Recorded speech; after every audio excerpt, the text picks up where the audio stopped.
بەڵێ دەفەن ئیمامی فوضەیل ڕەحمەتی خوای لێبێ کاتێککە بیزانایە عەلی کوڕی لە پشتیەوە نییە ئەوە ئەو ئاەتانەی دەخوێنایەوە کە باسی ئاگری دۆزەخ دەکات.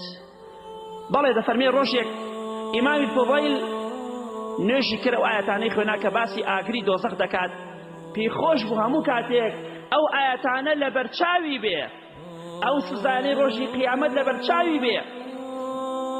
بەڵێ زۆر بێتاقەت بوو، زۆر خەفەتبار بوو لە ناو نوێژەکەیدا چونکە ئاەتەکانی جەهەنەم دەخوێنێتەوە. بەڵێ کاتێک گەشتە ئەو ئاەتە لە سورەتی موئمینون قالوا ربنا غلبت علينا شقوتنا وكنا قوما ضالين. ئەوانەی کە لە ئاگری دۆزەخدان دەڵێن ئەی خوای پەروەردگار بەڕاستی شەقاوەتی و نەکبەتی و بەدبەختی خۆمان زاڵ بوو بەسەرماندا بۆیە ئێچوونە ناو ئاگری دۆزەخەوە. ئەی خوای پەروەردگار بەس دەرمان بکە، وعد بێ ئێمە لە دنیادا تەنها تۆ دەپەرستین و عیبادەت بۆ تۆ دەکەین. بەڵام قال اخسأوا فيها ولا تكلمون، بێدەنگ بن تەواو سەرتان شۆڕکەن، هیچ قسەیە مەکەن چونکە لە دنیادا پێمان وتن کردەوە بکەن، ئەمڕۆ ڕۆژی پەشیمان بوونەوە نییە. بەڵێ کاتێک گەشتە ئەو ئاەتە لە پشتیەوە عەلی کوڕی دای عەزب بورایە. عەلی کوڕی فوضەیل ڕەحمەتی خوایان لێبێ ئەو ئاەتەی بیست ترسا لەوەی کەسێک بێ لەو کەسانی لە ڕۆژی قیامەتدا لە ناو ئاگری دۆزەخدا ئەوە قسە و گفتاری بێ. ئێمەش وەڵڵاهی با بترسین لەو کەسانە بینە ڕۆژی قیامەتدا لە ناو ئاگری دۆزەخدا واوەی لاو شیوەن بکەین بەبێ ئیسفادە و سوود. ربنا غلبت علينا شقوتنا، لخمان بترسين لقيامتي خمان بترسين. بەڵێ کاتێکە بیستی کاتێکە گوێی لێبوو عەلی کوڕی لە پشتیەوە بورایەوە نوێژەکەی کورد کردەوە. بەڵێ ڕۆشتن بۆ لای دایکی عەلی وتیان بگە بە کوڕەکەت بوراوەتەوە.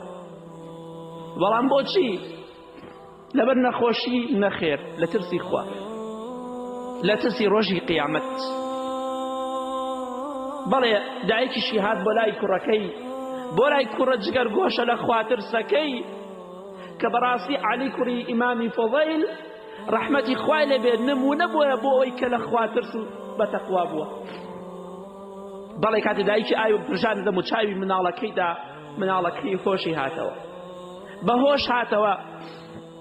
دوای ماوەیەک ئیمامی فوضەیل ڕەحمەتی خوای لێبێ نەیزانی عەلی کوڕی دووبارە لە پشتێوە نوێژی دەکرد، بە هەمان شێوە ئەو ئاەتانەی خوێنایەوە گەیشتە ئەو ئاەتە پیرۆزەی لە سورەتی زومەر وبدا لهم من الله ما لم يكونوا يحتسبون. والله ئەوانەی کە دەچنە ئاگری دۆزەخەوە کۆمەڵە کردەوەیەکیان بەرەنگار دەبێتەوە، کۆمەڵە شتێکیان توش دەبێ، والله چاوەڕوانیان نەکردووە.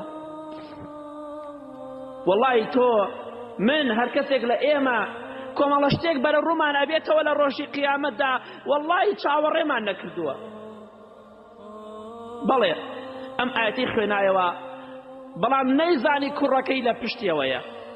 دووبارە کوڕەکەی بورایەوە، کوڕەکەی بێهۆش کەوت دەترسی خوا.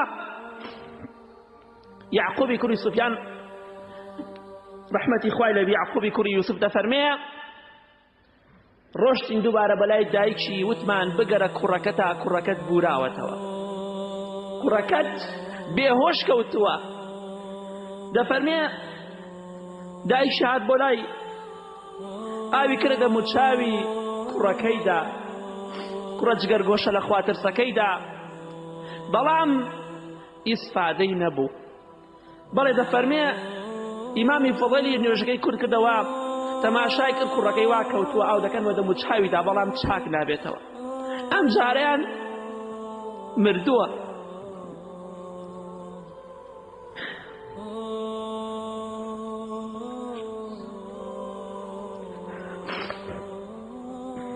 یعقوبی کوڕی یوسف دەفەرمێ ڕۆشتم بەلای دایکی وتم بگە بە کوڕەکەتە، بەڵام کاتی هات بۆ لای کوڕەکەی فەئیذا هو مەیت، سەیرمان کرد کوڕەکەی مردووە. لە ترسی ڕۆژی قیامەت، لە ترسی ئاگری دۆزەخ ڕۆحی جوانی دەرچووە، ڕۆحە پاکەکەی دەرچووە، منداڵێکی لە خواترس. ئەوە حاڵێتی بەرامبەر بە قورئانی پیرۆز ئەی ئێمەی بەتەمەن و ئێمەی گەنج ئێمەی بەتەمەن ئێمەی ئەو کەسانش کە ڕیشتبین بە هەمان شێوە